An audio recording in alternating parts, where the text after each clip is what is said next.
ഇതാണ് നിങ്ങളാരും കഴിക്കാത്ത ചിക്കൻ മുകളായി എന്നുള്ളൊരു ഐറ്റം. ചെറുതായിട്ടൊന്നും കാണണ്ട, വേറെ ലെവലാണ് കേട്ടോ.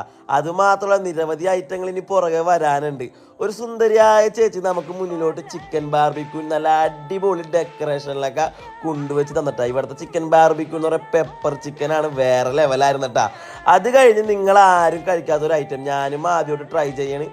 അവരുടെ ചിക്കൻ മുകളായി എന്ന് പറയുന്ന നല്ല ചെറിപ്പഴമൊക്കെ ഇട്ട് ഒരു തവണയെങ്കിലും നിങ്ങൾ എന്തായാലും ഈ ഒരു ഐറ്റം ട്രൈ ചെയ്ത് നോക്കണം കേട്ടോ. അത് കഴിഞ്ഞത് ചില്ലി ചിക്കൻ ഉണ്ടായിരുന്നു. അത്യാവശ്യം നല്ല പൂപോലെ സോഫ്റ്റ് ആയിരുന്ന ചില്ലി ചിക്കൻ. ഇതും കഴിഞ്ഞ് അവരുടെ മട്ടൻ ബിരിയാണി ടേസ്റ്റ് ചെയ്ത് നോക്കിയിട്ടാ. ആദ്യം പറയുകയാണെങ്കിൽ ആ മട്ടൻ ബിരിയാണിയുടെ സലാഡും കാര്യങ്ങളൊക്കെ നല്ല ചെമ്പിലാണ് അവരെ കൊണ്ടു തന്നത്.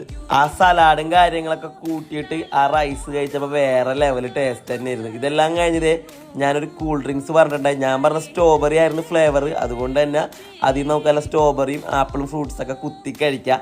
ഫ്രണ്ട്സായിട്ടും ഫാമിലി ആയിട്ടൊക്കെ വന്നിരുന്നു ആസിഫ് ബിരിയാണി. അപ്പോൾ ഇവിടെ ഒന്ന് കഴിച്ചിട്ട് എന്തായാലും ഫീഡ്ബാക്ക് പറയണം. പിന്നെ വീഡിയോ നിങ്ങളുടെ ഫ്രണ്ട്സിലോട്ടൊന്ന് ഷെയർ ചെയ്ത് കൊടുക്കണം.